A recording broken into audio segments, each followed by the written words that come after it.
কোন রাসূলুল্লাহর বাজারের কথা বলে দিয়ে যায়, কোন হাবিবুল্লাহর গোলামীর কথা বলে দিয়ে যায়, কোন রাসূলুল্লাহর বাজারের সওদার কথা বলে দিয়ে যায়। এ নবীর উম্মতীরা একটু খেয়াল করে শোনেন। হযরতে বেলাল হুজুর বলতে আরম্ভ করেছে, হযরতে বেলাল হুজুর আমার বলতে আরম্ভ করে দিয়েছে যে আমি গোলাম ছিলাম, আমার মনিব আমাকে মক্কা শরীফে নিয়ে এলো, আমি কাউকে দেখি নাই, আমি কাউকে চিনি না, কেউ আমাকে চেনে না।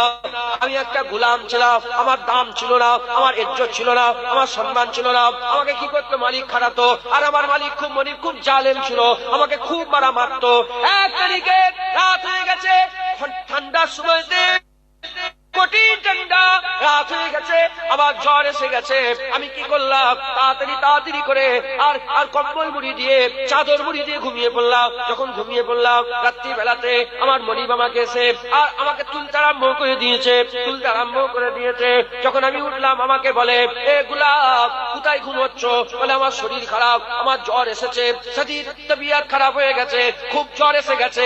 হযরত বেলাল হুজুর যতই বলে মনিব বলে কোনো কথা নেই, এই কিছু জব নিয়েছে, গম নিয়েছে, বলে এই গমটাকে কুচিয়ে দাও। রাত্রেবেলায় গমটা কুটোতে বললেন। হযরতে বেলাল কি করলেন, গম কুটোতে এত শরীর অসুস্থ। হযরতে বেলাল কি করলেন, হযরত বেলাল হুজুর আবার ঘুমিয়ে পড়লেন। যখন ঘুমিয়ে পড়লেন রাত্রেবেলা আবার মালিক এসেছে, তাকে গম কুটো এনে গোলাম ঘুমিয়ে পড়েছে। হযরতে বেলাল হুজুরকে মারতে আরম্ভ করলেন, মেরে হুজুরকে ঘুম থেকে তুললেন, আরো মারে, আর জামাগুলো খুলে ফেললেন, পোশাক খুলে ফেললেন, জামাগুলো খুলে নিলেন। জামা খুলে নিয়ে হযরতে বেলাল হুজুরকে বলে, আর ভিতরে নয়, এবার আসমানের তলায় চলে যাও।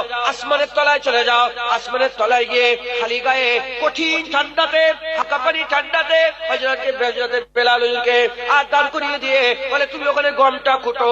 আর হুজুর গম কুটতে আরম্ভ করেছে।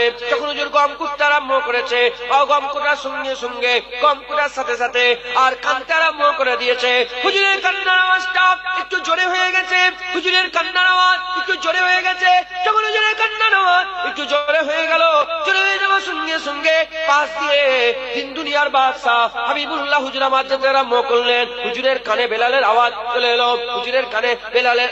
এলো। হুজুরকে আমার আল্লাহ পাক রাহমাতুল লিল আলামিন করেছে। কারো দুঃখ কষ্ট রাসূলের সহ্য হয় না। হাবিবুল্লাহ দাঁড়িয়ে বলে, কি হয়েছে, কে কাঁদে? ওই সময়তে বেলাল হুজুর একটু উঁচু গলাতে একটু জোরে আওয়াজে বলে, জিজ্ঞাসা করার লোক তো অনেক আছে, কাজে কজন আসে, যাও চলে যাও, আমার খোঁজ নেওয়ার দরকার তোমার নেই। হযরতে বেলাল হুজুরের কথা শুনে রাসূলুল্লাহ চলে গেলেন। কিছুক্ষণ পরেতে ওই আবার রাসূলুল্লাহ হাজির হয়ে গেছে। হাজির হয়ে কি করে, হুজুর আবার কি করেছেন, হাজির হয়েছে। হাজিরের সাথে করে কি নিয়ে এসেছে, একটু দুধ নিয়ে এসেছেন, একটু খেজুর নিয়ে এসেছেন, আর একটা চাদর নিয়েছে। বেলাল কিছু দুধ খাইয়েছে, খেজুর খাইয়েছে, আর চাদরটা দিয়ে বলে, বেলাল তুমি ঘুমিয়ে পড়ো, আমি রাসূলুল্লাহ তোমার হয়ে সারা রাত কাজ করে দেব। হযরতে বেলাল হুজুর আবার কি করলেন, হযরতে বেলাল হুজুর শুয়ে পড়লেন। হুজুর বুঝতে পারেন, বেলাল হুজুর বুঝতে পারেন, ঘুমিয়ে পড়লেন। তারপরের দিন মালিক খুব জালেম, একটা ভিডিও হচ্ছে না, ডিলেট করে দেওয়া, আমি বুঝতে পারি, করি না তো। শুনছেন আপনারা? হযরতে বেলাল হুজুর চিনতে পারেন, মানে ইনি যে রাসূলুল্লাহ এটা বেলাল তো কাউকে চেনে না, গোলাম। আচ্ছা বলেন, বলাটা বিয়াদবি, কিন্তু হাল এরকমই ছিল। মানুষগুলোকে গরু ছাগলের মতন রাখত, যেমন গরুকে গলায় দড়ি বেঁধে শেকল বেঁধে নিয়ে যায়, গলায় দড়ি ওরম গোলামগুলোকে গলায় দড়ি বেঁধে আর বাজারে বিক্রি করা হতো। নিয়েছিলেন উলঙ্গ করে, মেয়েগুলোকে কি করে বলে, উলঙ্গ করে পাড়ার চকে বিক্রি করা হতো। বাজারের চকে 2 মাথা 3 মাথা 4 মাথা এসব মোড়গুলোতে বিক্রি করা হতো। বিক্রি করার লেগে আগেকার জামানায় আমি পড়েছি যে একটা বাজার আলাদা, মানে ওদের লেগে একটা করা থাকতো, চক করা থাকতো, যে ওর উপরে দাঁড়িয়ে থাকতে মেম্বার থাকতো, ওখানে বিক্রি হতো। মেয়েগুলো কি বলতো, 60,000 দেবো, ও বলে 70,000, ও বলে 80,000 দেবো। কিন্তু মুসলমানের ছেলে একটু খেয়াল করে শুনে রেখে দেন। হে নবীর উম্মত উম্মতিরা, রাসূল পাক সাল্লাল্লাহু আলাইহি ওয়াসাল্লাম কি করলেন? সারা রাত কাজ করলেন। সারা রাত কাজ করে করার পরেতে হযরত রাসূল পাক সাল্লাল্লাহু আলাইহি ওয়াসাল্লাম কি করলেন? হুজুর আমার ফজরের সময় হুজুর ওখান থেকে রুখসাত হয়ে গেলেন, ওখান থেকে হুজুর চলে গেলেন। দ্বিতীয় দিনে বেলালকে আবার তার মালিক মানে খালি গায়েতে হুজুরকে আবার কাজ করাতে আরম্ভ করেছে। আবার দেখে ওই মদিনার মুস্তাফা আবার খেজুর নিয়ে এসেছে, আবার দুধ নিয়ে এসেছে, আর একটা চাদর নিয়েছে। বেলালকে বলে খেজুর খাও, দুধ খাও, চাদর মুড়ি দে, শুয়ে পড়ো, মুস্তাফা তোমার লেগে আবার কাজ করে দেবে। দ্বিতীয় দিন হয়ে গেল, হযরত বেলাল হুজুরকে আবার গায়ের জামা খুলে কঠিন ঠান্ডাতে আসমানের তলাতে আবার হুজুরকে কি করেছে? হুজুরকে আবার দাঁড় করিয়ে দিয়েছে। হযরত বেলাল হুজুর আবার কি করে? আবার খালি গায়ে কাঁপতে কাঁপতে আর কাঁদতে ওই রকমের গম কুটতে আরম্ভ করেছে। হাবিবুল্লাহ ওই সময়তে আবার এসে গেছে, আবার দিন দুনিয়ার বাদশা হাবিবুল্লাহ এসে গেছে। এবার বেলালের দিলে মোহাব্বত পয়দা হয়েছে, এবার বেলালের দিলে ভালোবাসা পয়দা হয়েছে। এবার বেলাল কি করেছে? এবার বেলাল চাদর মুড়ি দিয়ে শুয়ে পড়েছে, কিন্তু আর ঘুমায় নেই। বেলাল কি করে? বেলাল এই চাদরটা মুড়ি দিয়ে একটু ফাঁক করে আর রাসূলুল্লাহর মুখটা দেখতে আরম্ভ করে দিয়েছে। হাবিবুল্লাহর মুখ দেখতে দেখতে বেলাল বলে, এত সুন্দর চাঁদের মতো মুখ, পূর্ণিমার চাঁদের থেকেও সুন্দর, পূর্ণিমার চাঁদের থেকে উজ্জ্বল, এত নূর আলা মুখ বেলাল কোনদিন দেখে না। এবার বেলাল মুখ দেখে মুস্তাফার আশিক হতে আরম্ভ হয়ে গেছে। এবার রাসূলুল্লাহর বাজারে সওদা করনেওয়ালার জন্য খরিদ্দার হতে চাইছে। আজ সারা রাত ধরে বেলাল মুস্তাফার দেখে হুজুর পাশে মুখ দেখে, আর হুজুর বেলালের কাজগুলো সারা রাত ধরে হুজুর আবার করতে আরম্ভ করেছে। ফজরের সময়তে হুজুর যেমন রোজ দুদিন যেমন চলে গেলেন, 3 দিনের মাথায় হুজুর যখন যেতে আরম্ভ করেছে, বেলাল তাড়াতাড়ি উঠে পড়ে বলে, এ মুহাম্মদ সাল্লাল্লাহু আজ যাবেন না, এবার আমাকে সওদা করিয়ে নেন, আমার সঙ্গে এবার সওদা করিয়ে নেন, আমি আপনার বাজারে সওদা করতে চাই। ওই সময়তে রাসূল পাক সাল্লাল্লাহু আলাইহি ওয়াসাল্লাম বলে নাও লা ইলাহা ইল্লাল্লাহ মুহাম্মাদুর রাসূলুল্লাহ। বেলাল সওদা করে দিল, লা ইলাহা ইল্লাল্লাহ সওদা, মুহাম্মাদুর রাসূলুল্লাহ সওদা, আশহাদু আল্লা ইলাহা ইল্লাল্লাহ সওদা, আশহাদু আন্না মুহাম্মাদার রাসূলুল্লাহ সওদা করে নিবার পরেতে তার মনিব যখন এবার মুস্তাফার বাজার থেকে তাকে তাড়াতে আরম্ভ করে দিল, এমন সওদা করে দিল বেলাল হুজুরকে খালি গায়ে কাঁপতি রেতের উপরে গরম জমিনের উপরে শুইয়ে দিয়ে তার বুকের উপরে পাথর চাপিয়ে দিয়ে বলে, বেলাল মুস্তাফা ছেড়ে দে। বেলাল বলে, সব পুড়িয়ে দাও। বেলাল মরতে রাজি আছে, মুস্তাফার বাজার ছাড়তে রাজি নয়। মুসলমান হুজুরের বাজারে সওদা করে নিতে হবে। আর যখন সওদা একবার হয়ে যাবে, কোন মানুষের লেগে, বিবির লেগে, মায়ের লেগে, বাপের লেগে, স্ত্রীর লেগে দাড়ি চাচা তো দূরের কথা, গর্দান দেবো, দাড়ি দেবো না। কারণ গুনাহগার, কি বলে গুনাহগার, খাবার আগে নুন খেতে পারি না, খাবার সময় দুটো হাত ধুতে পারি না, খাবার পরে মিষ্টি খেতে পারি না, দক্ষিণ দিকে পা, উত্তর দিকে মাথা, পশ্চিম দিকে মুখ করে ডান কাঁধের উপরে সবসময় শুতে পারি না, রাসূলুল্লাহ রাস্তা দিয়ে মাথা হ্যাট করে জমির দিকে চেয়েছে সবসময় হাঁটতে পারি না, মানুষের সঙ্গে আস্তে আস্তে কথা বলতে পারি না, খুব আস্তে খুব জোরেও নাই, খুব আস্তে হাঁটা খুব জোরে হাঁটা নয়, মধ্যপন্থী অবলম্বন হাঁটতে পারি না, সব সুন্নত ঠিকঠাক করতে পারি না। কিন্তু একটা সুন্নত আমার কাছে আছে, যেটা সাথে করে কবরে নিয়ে যাব, সেটা রাসূলুল্লাহর মুখে যেটা ছিল দাড়ি। এই দাড়ি যদি তোমার হয়ে যায়, এটা দেখতে পাওয়া সুন্নত, আর এই একটাই সুন্নত তোমার সাথে দেখতে পাওয়া তোমার কবরে যাবে। টুপি কবরে যাবে, তোমার পাগড়ি কবরে যাবে, হ্যাঁ কি সুন্নত এই দাড়ি। দাড়ি যদি তোমার থাকে, এই সুন্নতটা নিয়ে দেখতে পাওয়া সুন্নত, সুন্নত অনেক আছে, সব আমল কবরে যাবে, কিন্তু দেখতে পাওয়া সুন্নত তোমার কবরে তোমার সাথে যাবে। হুজুর দাড়িটা এত জোর দিলেন কেন? এজন্যই জোর দিলাম, যখন দাড়িওয়ালা হয়ে যাবে, তুমি আর রাস্তার মোড়ে বসে বসে কোনো মেয়েকে টিটকিরি মারতে পারবে না। তুমি যখন দাড়িওয়ালা হয়ে যাবে, তুমি আর মদের দোকানে গিয়ে মদ কিনতে পারবে না। তুমি যখন দাড়িওয়ালা হয়ে যাবে, ফাংশনে গিয়ে প্রথম স্টেজের সামনে গিয়ে নাচানাচি করতে পারবে না। তুমি যখন দাড়িওয়ালা হয়ে যাবে, কলকাতায় সব জেনাখানা করা আছে, তুমি ওখানে যা জেনা করতে পারবে না। তুমি যখন দাড়িওয়ালা হয়ে যাবে, তুমি সব সামনে উর্ফে আমে গালাগালি করতে পারবে, গালাগালি করে লুকে লুকে কেন আমার মুখে দাঁড়িয়ে আছে, উর্ফে আমে গালাগালি করতে পারবে। তুমি যখন দাড়িওয়ালা হয়ে যাবে, তুমি আর ওই হই হই করে মানুষের ঘর ভারী ভাঙতে পারবে না। দাড়ি মানুষকে কি করে? গুনাহ থেকে বাঁচায়, খারাপ কাজ থেকে মানুষকে তাকওয়া করতে সাহায্য করে। জোরে বলুন। কিন্তু এই দাড়ি আবার ছাগলের দাড়ির থেকেও নিকৃষ্ট হবে যদি এই দাড়ি মুস্তাফার নকল করে না রাখা হয়। হ্যাঁ, এটা কেটে জড়া করে আমি যদি তোমাদের এই বেড়াচাপা বাজারে বিক্রি করি, 1 টাকাও কেউ কিনবে? লোক লাঠি মেরে ফেলে দিয়ে চলে যাবে। কিন্তু এই বাজার, এই দাড়িটার যদি মুস্তাফার বাজারে সওদা করা হয়, এই দাড়ির ওসিলায় আল্লাহ অনন্তকালে জান্নাত দিয়ে দেবে। এই দাড়ির বেড়াচাপা বাজারে কোনো দাম নেই, কিন্তু এই দাড়ির মুস্তাফার বাজারে অনেক দাম আছে, অনেক দাম আছে। মুসলমান এরকম করে একটা একটা করে রাসূলুল্লাহর বাজারে সওদা করতে হবে। আর মুসলমানের জবান একরকম, করকম বলেন, একরকম, 2 রকম, 3 রকম, 4 রকমের কথা মুসলমান বলেন। বাজারে সওদা হবে দাড়ি, মরে যাবো আর দাড়ি কাটবে। বাজারে সওদা হবে নামাজ, পৃথিবীর সব জিনিস তোমাকে নামাজ থেকে দূরে করতে, গর্দান দিয়ে দেবো, হারাম দিয়ে দেবো, গান শুনবো না।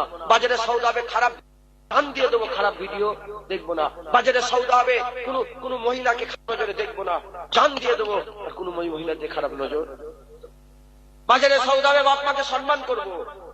যদি বাপ মা সমস্ত জায়দাদ থেকে বের করেও দেয়, আমার বাপ আমার থাকবে, আমার মা আমার থাকবে, যেমন সম্মান তেমন সম্মান থাকবে। জোরে বলে মুস্তাফার বাজারে সওদা করতে হবে। বেলাল সওদা করেছিল, গোটা পৃথিবীর আশিকরা বলে বেলালকে আল্লাহ আশিকদের সরদার বানিয়েছিল। বেলাল সওদা করেছিল, আল্লাহ মাকামে এত উঁচু করে দিয়েছে। একদিন সাহাবারা বলে সবসময় বেলালের আজান অন্যজনকে দিয়ে আজান দিয়েছে, আমার আল্লাহ একদিন সূর্যকে দাঁড় করে রেখেছিল, সূর্যকে ডুবাইনি, সূর্য ডুবাইনে, সূর্যকে দাঁড় করে রেখেছিল। জিবরাইল এসে আমার আল্লাহ রাসূল বলে কিভাবে সূর্য? জিবরাইল সালাম বলে বেলাল আজান দেয়নি। বলে আজকে মসজিদে আজান হয়নি? বলে কেন, আজান হয়েছে তো। বলে ও আজান ঠিক আল্লাহ, বেলালের আজানটা আল্লাহ পাকেরও খুব পছন্দ। যে বেলালের একটা গোলাম ছিল, সেই বেলালের ইজ্জত আল্লাহ এত বড় করে দিল। একবার জোরে বলেন ইনশাআল্লাহ। আর কার রাস্তা ধরে চলবো? আল্লাহর ওলিদের রাস্তা। আল্লাহর ওলিরাই রাসূলুল্লাহর গোলামি করার কথা বলছে, আল্লাহর ওলিরাই রাসূলের গোলামি, আল্লাহ কোরআনের রাসূলের গোলামির কথা বলছে। একবার জোরে বলুন। মুসলমান, আমি আপনাদের করে বলি, আমার দাদা হুজুরের রাস্তাটা কেমন? নন্দীপাড়ার লোক বলে আমার দাদা হুজুরের রাস্তা কেমন? হ্যাঁ, আমার দাদা হুজুর যে রাস্তায় রাসূলুল্লাহর রাস্তায় চলেছে, রাসূলের বাজারে, আমরা যে দাদা হুজুরের রাস্তা, দাদা হুজুরের যেমন সিরাতাল লাযিনা আনআমতা আলাইহিম ইহদিনাস সিরাতাল মুস্তাকিম সিরাতাল লাযিনা আনআমতা আলাইহিম, এই যে আল্লাহ বলছে যারা আমার নেক বান্দা হয়ে গুজরে গেছে, আমাদের সেই রাস্তা দেন। আল্লাহকে যে দোয়া চাইছি, দাদা হুজুর আল্লাহর নেক বান্দা ছিল না বলে। আমরা সব দাদা হুজুরের রাস্তা যদি ধরি, আমাদের কোনো অসুবিধা হবে? জোরে বলেন, কোনো অসুবিধা হবে? দাদা হুজুর রাস্তা ধরে। আমি বলেছি মানুষের সুযোগ কবার, 2বার 3বার 4বার ওই 20টা জলসায় বসলাম, যেটাই বসছো শুনেছো, মনের মধ্যে গীত এলাম, চিটিংবাজি করুনি তোমরা, ওই রকম নয় তো, সেই গামলা বিক্রি করে আমরা দেখছো, আর মনে মনে বলছে যতই বা নুরুদ্দিন খরিদ্দার না খরিদ্দার নয় বলেন। আল্লাহর বাজারে সওদা করবেন না করবেন না বলেন, রাসূলের বাজারে সওদা করবেন না করবেন বলেন। ইনশাআল্লাহ আমি একবারের লেগে যতটা আল্লাহ পাক বলাচ্ছেন বলছি, সময় সংক্ষেপ, শুধু এইটুকুন বলে দিই যে আপনার সকলে মুজাদ্দেদ জামান দাদা হুজুরকে মজবুত করে ধরে রাখেন। কেন? মুনাফিক আছে, কি বলেন? মুনাফিক কার? ওই মানুষ শয়তান আর জিন শয়তান। মুনাফিক মানুষের মধ্যে মুনাফিক আছে না নেই? সাহাবাদের সময় ছিল, তাবিঈনের সময় ছিল, তাবা তাবিঈন। মুনাফিক কি করেছে? ওমরে ফারুককে কতল শহীদ করেছে, উসমান গনিকে শহীদ করে, হযরত আলীকে শহীদ করে, হযরত হাসানকে শহীদ করে, হযরত হুসাইনকে শহীদ করে, ইমামে আযম আবু হানিফাকে শহীদ করেছে, ইমামে শাফিকে শহীদ করেছে, ইমামে মালিককে শহীদ করেছে, ইমামে আহমদ বিন হাম্বলকে শহীদ করেছে। ইসলামকে শেষ করতে চেয়েছে আর শহীদ হয়েছে। ইসলামকে আমার আল্লাহ আরো দরজাওয়ালা করে দিয়েছে, আরো সম্মানওয়ালা করে দিয়েছে আমার আল্লাহ। শহীদানদের, হ্যাঁ, যখন ওমরে ফারুক হুজুর শহীদ ছিল না, তখন শহীদানের কাতারে অন্য সব সাহাবারা ছিল। ওমরে ফারুক যখন শহীদ হয়ে গেলেন, আমার আল্লাহ ওই কাতারে ওমরে ফারুককেও ঢুকিয়ে নিলেন, উসমান গনিকেও ঢুকিয়ে নিলেন। মুসলমান, আর আমাদেরও সবাই মনে শাহাদাতের আশা রাখতে হবে, সবাইয়ের মনে, সবাই বলেন আল্লাহ লেগে জান দিবা শাহাদাতের আশা আছে না নেই? আপনি আল্লাহ লেগে নিজের গর্দানটা কাটিয়ে দিবার আশা রাখেন না রাখেন না? ইনশাআল্লাহ বলেন ইনশাআল্লাহ। দোয়া চাইবেন আল্লাহ আমাকে শাহাদাতের মওত দেন। হুজুর পাক নিজেও 3বার হুজুর বলেছেন যে আমাকে আল্লাহ শহীদ মওত দেন, আমাকে আল্লাহ জিন্দা করুন, আমি আবার শহীদ হয়ে যাব, আবার ইন্তেকাল হবো, আবার জিন্দা হবো, আবার শহীদ হয়ে যাব, আবার আল্লাহ আমাকে মওত আবার যদি জিন্দা করে, আমি আবার শহীদ হয়ে যাব। জোরে বলুন। সাহাবা হুজুরা শহীদ হওয়ার লেগে এত আশা, আজকে গোটা বিশ্বের মানুষ কেন দিওয়ানা হয়ে যাচ্ছে, পাগল হয়ে যাচ্ছে, এদের মাথা কেন কাজ করছে না? এরা সবাই মিলে রসুল আমাদের ইমানকে এত নষ্ট করার লেগে আমাদের মোবাইলে খারাপ ভিডিও, আমাদের মোবাইলে সিনেমা, আমাদের মোবাইলে গান, এত কিছু করেছে কেন? ইয়া চাইছে যে ইমান নষ্ট হয়ে যায়, ইমানটা কমজোর। কেন? মুসলমান এমন একটা জাত যে মদকে সবচেয়ে বেশি ভালোবাসে। মদকে কি করে বলে? সবচেয়ে সোনা দানা টাকা পয়সা সব ব্যয়ের থেকে বেশি তাদের পছন্দ হচ্ছে মদ। একবার জোরে বলে, যার সবচেয়ে বেশি মদ, সবচেয়ে বেশি প্রিয় মদ, বলেন তার পৃথিবীতে কোন জিনিস আর ভয় দেখাতে পারবে? তার টাকা পয়সার লোভ থাকবে, তার ইজ্জতের লোভ না।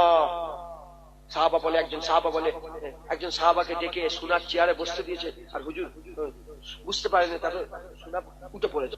যখন উঠে পড়েছে তখন বাদশা বলছে, তুমি কি জীবনে সোনা দেখোনি? বলে না, রাসূলুল্লাহ মানা করেছে সোনাই বসতে, এই জন্য। রাসূলুল্লাহ তো আমাকে সোনা মাটি এক করে দেখিয়ে দিয়েছে। মানে রাসূলুল্লাহ এসেছে, আমি বুঝতে পেরে গেছি যে যেমন মাটি যেমন সোনাও তেমন, সোনার কিন্তু এক্সট্রা দাম নেই। মুসলমানের কাছে মাটিও যেমন সোনাও তেমন। কথা বলেন? হ্যাঁ, কোটি কোটি লোক পেছনে ছুটলে যেমন, কেউ না ছুটলেও তেমন। যেটা হবে না মুসলমান মদ ছাড়া কিছু যায়। বলে এই সব মুনাফিকরা মুসলমানদের ক্ষতি করতে চেষ্টা করেছে। ইসলামের ক্ষতি তো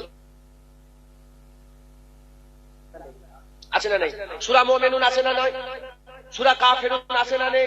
সূরা মুনাফিকুন আছে না নেই? তিনটে সূরা, মুমিনের নামে সূরা, কাফিরের নামে সূরা, আবার মুনাফিকের নামে সূরা। তাহলে মুমিন চিনি, কাফির চিনি, মুনাফিক চেনেন আপনারা? মুনাফিক থেকে বাঁচতে হবে। কি করে বাঁচবেন? এখন মুনাফিকরা কি করে মুনাফিকি করছে? মোবাইল, ওই যে স্ট্যান্ড দেখেছেন, এরকম স্ট্যান্ড একটা দরকার আর একটা মোবাইল, এরকম বসে দিচ্ছে, মাথায় টুপি দিয়ে ভালো করে জুব্বা করে, আর মুখের সামনে ক্যামেরা লেগে বলছে যে খুব দুঃখের বিষয়, মনটা খুব খারাপ হয়ে যাচ্ছে, কিন্তু হক কথা বলতে তো হবে, আমার রাসূলুল্লাহর আব্বা আম্মা মুমিন ছিল না। বুঝতে পারছেন কেমন করে মুনাফিকি করছে? বুঝতে পারছেন? সাধারণ মানুষ শুনবে, দেখবে, কে বলছে? জামে আজহার থেকে পড়েছে, মদিনা থেকে পড়েছে, দেওবন্দ থেকে পড়েছে, ফুরফুরা থেকে পড়েছে। ওরে বাপ রে বাপ, কি বড় আলেম! আমি প্রথম উঠেই বলেছি, আলেম কাফের হয়, আর কাফের আলেম। জোর আছে না নেই? বলে হ্যাঁ, সব আলেমের কথা শুনলাম। বলে সাধারণ মানুষ যদি বিশ্বাস করে নেয় যে রাসূলের আব্বা আম্মা সত্যিকার, হয়তো রাসূলুল্লাহ আসার আগে আব্বা ইন্তেকাল হয়েছে, আগে আইয়ামে জাহিলিয়াতের যুগ ছিল, এই ছিল ওই ছিল, যদি বিশ্বাস করে বলেন রাসূলের আব্বাকে যদি নাউজুবিল্লাহ আস্তাগফিরুল্লাহ ঈমান নয় মনে করে, কি হবে? জুনায়েদ কাফের নয়, কাফের মনে করলে কি হবে? তুমি কাফের। হুজুরের আব্বা আম্মার সঙ্গে যারা পরিমাণ গুস্তাখি করে, তোমার ঈমান থাকবে? বলে ঈমান থাকবে। আরে বিনা ঈমানে নামাজ পড়ছে, আল্লাহু আকবার, তো মজা পাবে, মজা পাবে। খুব সাবধান, মুনাফিকরা উঠে পড়ে লেগেছে, ওদের তো ঈদ হচ্ছে মুনাফিকদের। কেন? এখন তার গ্রামে গ্রামে মুনাফিক করতে, এখন তো মোবাইল পেয়ে গেছে, এখান থেকে রেকর্ডিং করে ছেড়ে দিচ্ছি, যেন মনে হচ্ছে কত লোক অশুনছে, কেউ নেই, একা পর্দা লেগে দিয়েছে, মোবাইল বসছে, ওই করেছে, ওই করেছে। মুসলমান মুনাফিকি থেকে বাঁচো, মুনাফিক থেকে বাঁচো। মুনাফিক থেকে বাঁচার একটাই রাস্তা, রাসূলুল্লাহ বলেছে বায়াত। কি বলেছে? বলে বায়াত, বায়াত, বায়াত। সাহাবারা মুনাফিক চিনতো না, তাবিঈন মুনাফিক চিনতো না, তাবা তাবিঈন মুনাফিক চিনতো না। আল্লাহ কুরআন বলছে মুনাফিক আল্লাহ, আল্লাহ রাসূল চেনে, আর কেউ চেনে না। যদি চিনতো, ওমর ফারুক একজনের গর্দান রাখতো না, হযরত আলী একজনের গর্দান, সাইফুল্লাহ খালিদ বিন ওয়ালিদ একজনের গর্দান রাখতো না, চিনতো না। কিন্তু হুজুর বলেছে যে মুনাফিক থেকে সাবধান হবে।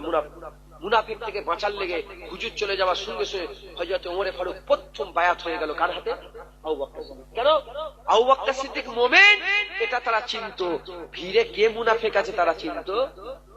এজন্য আবু বকর সিদ্দিক, তারপরে সবাই ওমর ফারুকের, তারপরে সবাই উসমান গনির বায়াত, তারপরে সবাই হযরত আলীর বায়াত, আমির মুয়াবিয়া হুজুরের বায়াত, ওমর বিন আব্দুল আজিজের বায়াত, বড় বিশ্বাসের বায়াত, খাজা মঈনুদ্দিনের বায়াত।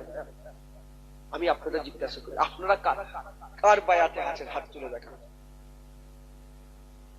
কারা বায়াতে আছেন? হাত তুলে দেখান। ও, ঠান্ডা লাগছে আপনাদের? জুনায়েদ তো কিচ্ছু পড়েন।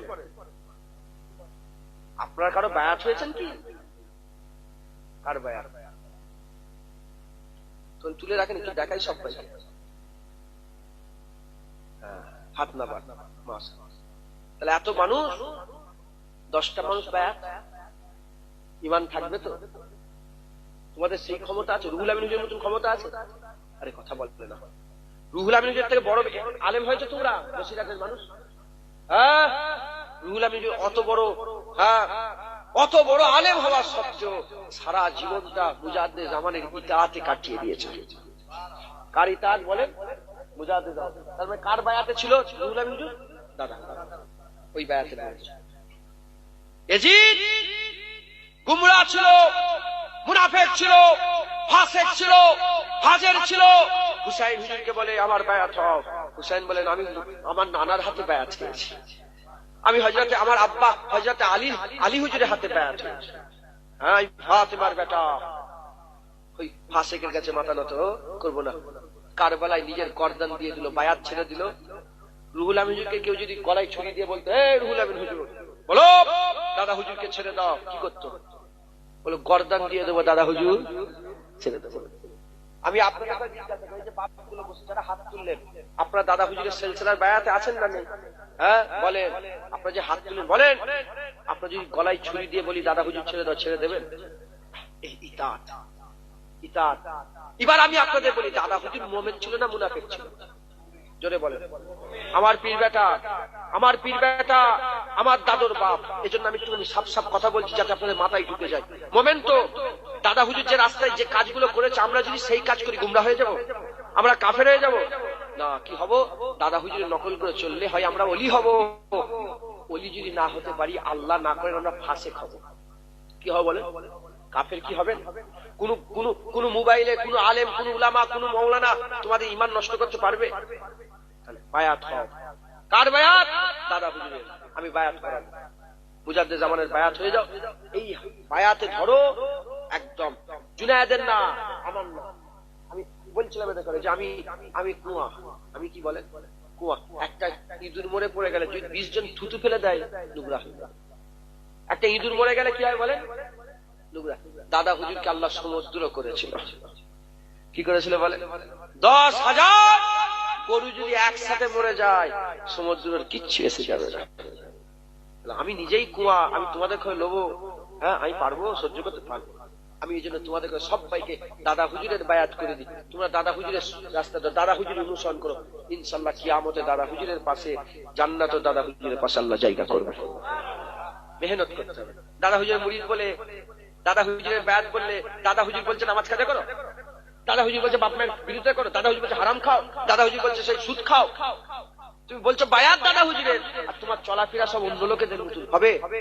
যেটা বলে হবে না। মুসলমান মুজাদ্দেদ জামান দাদা পীরের বায়াত হন, বলেন ইনশাআল্লাহ। ইনশাআল্লাহ আমি সকলকে মুজাদ্দেদ জামান দাদা পীরের বায়াত করিয়ে দিচ্ছি। ধরেন তো, গায়ে গায়ে হাত দেন, পিঠে পিঠে হাত দেন, গায়ে হাত দেন।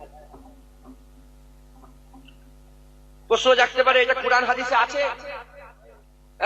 আমি শুধু তোমাদের লেগে কথা বলছি না, রেকর্ডিং হচ্ছে, রেকর্ডিং হচ্ছে না হইলে? হ্যাঁ রেকর্ডিং হচ্ছে, ওখানে আবার হাজার হাজার মানুষ শুনবে, লক্ষ লক্ষ মানুষ শুনবে, আছে না নেই বলে? হ্যাঁ এই যে লক্ষ লক্ষ সব বাইর লেগে বলছি। যদি মনে হয় গায়ে গায়ে হাত দিয়ে, হ্যাঁ এ কুরআন সুন্নাহয় আছে, হাদিস শরীফে আছে, কুরআন শরীফে আছে, যাও সূরা আল ফাতাহ, সূরাটার নাম কি বলেন? সূরা আল ফাতাহ। এই সূরা আল ফাতাহতে আমার আল্লাহ বলছে বায়াতে রিজওয়ানের কথা। কিসের কথা? বায়াতে রিজওয়ানের কথা। আমার রাসূলুল্লাহর বায়াত হওয়ার লাগি 2500 সাহাবা জড়ো হলো। কত? 2500 সাহাবা জড়ো হলো। রাসূলুল্লাহর বায়াত হবে। আমার আল্লাহ আয়াত নাযিল করে বলল হাইউল্লাহ বলে দাও যারা বায়াত হচ্ছে তোমার, তারা প্রকৃতপক্ষে আল্লাহর বায়াত হচ্ছে। আর যারা এই হাত এই ধরেছেন, আল্লাহ কোরআনে ডাইরেক্ট পরিষ্কার সারহাতান বলেছে যে আমার রাসূলুল্লাহর হাত যারা ধরছে তার রাসূলের হাত ধরে নে, আমার আল্লাহর হাত ধরে বায়াত হচ্ছে। তাহলে হাত ধরেছিল না ধরে নে? হুজুরের হাত ধরেছে, ওইটাই তো আল্লাহ বলছে আমার হাত ধরেছে। হাত ধরেছে না? 2500 লোক একটা হাত ধরতে পারে? 2500 লোক একটা হাত ধরতে পারে না। 2500 লোক একটা হাত ধরতে পারে না। তাহলে কেমন করে ধরেছে? এই আপনারা এক হয়েছেন, আমি এক। আপনারা সবাই মিলে এক হয়েছেন, আমি এক, আপনারা সবাই মিলে আমার হাত ধরেছেন, আর আমি বলছি আমার হাত, এটা আমার হাত নয়, আমি মুজাদ্দেদ জামান দাদা হুজুরের সিলসিলার বায়াত করিয়ে দিচ্ছি। তোমরা আমার মুরিদ হচ্ছ না, তোমরা দাদা হুজুরের মুরিদ হচ্ছ। তোমরা আমার বায়াত হচ্ছ না, তোমরা দাদা হুজুরের বায়াত হচ্ছ। জুনায়েদকে দেখে দাদা, আমি আধ ঘন্টা 1 ঘন্টা ওয়াজ করলাম, এই ওয়াজের কি দাদা হুজুরের ভক্ত হয়ে গেলেন আপনারা? না, আপনারা আগে থেকে দাদা হুজুরকে মানেন, আগে থেকে ভালোবাসেন না বাসেন? তা দাদা হুজুরকে জেনে, দাদা হুজুরকে জানেন, দাদা হুজুরকে জেনে তো আপনার দাদা হুজুরকে মানলেন। হ্যাঁ, আমাকে দেখে মানলেন দাদা হুজুর? তাহলে আমাকে দেখে যেমন ঢুকলেন না দাদা হুজুরের কাছে, ওই রকম আমাকে দেখে বেরিয়েও যাবেন না দাদা হুজুর থেকে। কথাই ঢুকছে, বুঝতে পারছেন? সকলে আমার সাথে সাথে বায়াত হন। আউযু বিল্লাহি মিনাশ শাইতানির রাজিম। বিসমিল্লাহির রহমানির রহিম। আয় আল্লাহ তাআলা, আমি আমার জীবনের সমস্ত জানা অজানা, ইচ্ছা অনিচ্ছা, জাহিরি বাতিনি সমস্ত রকম গুনাহ থেকে তওবা করছি। আস্তাগফিরুল্লাহ রাব্বি মিন কুল্লি যামবি ওয়া আতুবু ইলাইহি। আশহাদু আল্লা ইলাহা ইল্লাল্লাহ ওয়া আশহাদু আন্না মুহাম্মাদান আবদুহু ওয়া রাসূলুহু। কালমা লা ইলাহা ইল্লাল্লাহ মুহাম্মাদুর রাসূলুল্লাহ সাল্লাল্লাহু তাআলা আলাইহি ওয়াসাল্লাম। আমি বায়াত হচ্ছি, উপর হাত মোহাম্মদ জুনায়েদ, যিনি মুস্তাফিজ হচ্ছেন মোহাম্মদ ইউসুফ সিদ্দিকী, যিনি মুস্তাফিজ হচ্ছেন হযরত শাহ সুফি পীর হাজী মোহাম্মদ জুলফিকার আলী সিদ্দিকী রহমাতুল্লাহ আলাইহি, যিনি মুস্তাফিজ হচ্ছেন হযরত মুজাদ্দিদুজ জামান কুতুবুল আলাম আমির শরিয়াত হযরত আবু বকর সিদ্দিকী আল কুরাইশি আল ফুরফুরা পীর রহমাতুল্লাহ আলাইহি। बीच तरीका कादरिया, चिश्तिया, नक्शबंदिया, मुजद्दिदिया, आलिया और मुहम्मदिया। কার বায়াত হলেন বলেন? মুজাদ্দিদ জামান দাদা। এই সব মাওলানা করাতে পারবে। অহংকার করছে, আম্মা বি নিমাতি রাব্বিকা ফাআল, আল্লাহ পাকের শুকর আদায় করে বলুন। নাসাল দাদা হুজুরের ছেলের ছেলের ছেলে, দাদা হুজুরের ছেলে, ছোট ছোট হুজুরের ছেলের ছেলে, যে নাসাল, এই যে বংশটা, একটা দুটো করে। আমি শুধু আমার দাদা হুজুর নয়, আমি আমার রাসূলের বড় সাহাবা আবু বকর সিদ্দিক পর্যন্ত আমি আমার বংশের সব লিস্টটা বলে দিতে পারবো। তোমাদের গর্ব নয়, তোমরা যে দাদা হুজুরের মুরিদ, দাদা হুজুরের সিলসিলা বায়াত হলে, সেই দাদা হুজুরের বংশটা এখানে ওখানে নয়, রাসূলুল্লাহর বড় সাহাবা আবু বকর সিদ্দিকের কাছে গিয়ে ঠেকেছে। দাদা হুজুরের আব্বা, তার আব্বা, তার 34টা নাম বলবো, আবু বকর সিদ্দিক পর্যন্ত চলে যাবে। জোরে বলুন। মুসলমান মুজাদ্দিদ জামান দাদা পীরের সিলসিলাকে মজবুত করে ধরবেন। এবার বলেন কারা কারা সিলসিলার বায়াতে আছেন, হাত তুলে রাখেন। এইটাই আমার দরকার। গোটা পশ্চিম বাংলার কোণে কোণে যেন মুজাদ্দিদ জামানের লেগে বায়াত বললেই যেন হাত তুলে সবাই জড়া করে দেয়। হাত নামান। আল্লাহ কবুল করেন সকলে, আল্লাহুম্মা আমিন। আর কিছু জোরে হবে আল্লাহুম্মা আমিন। সংক্ষেপ করে দিলাম। সকলে আল্লাহ পাকের দরবারে, হুজুর পাকের দরবারে একটু সালামের তোহফা পৌঁছায়। আসেন আমরা সকলে আল্লাহ পাকের দরবারে একটু সালাম, আল্লাহ পাকের দরবারে দাঁড়িয়ে রাসূলের পাশে সালাম পৌঁছাই। ইয়া নবী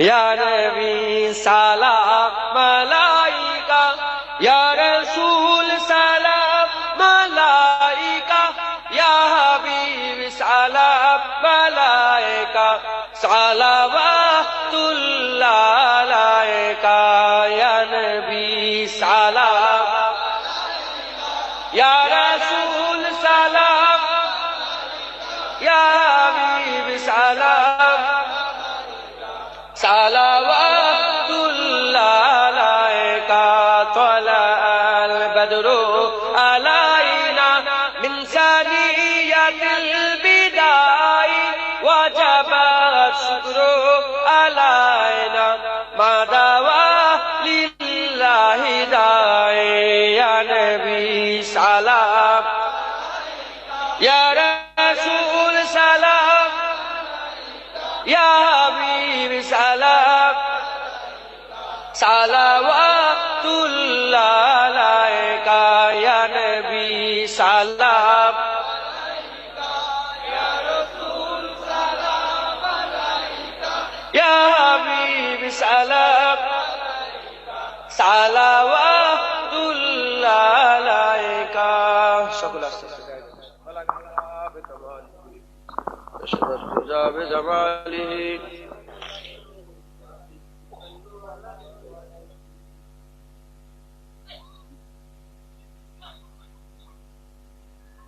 اللهم صل على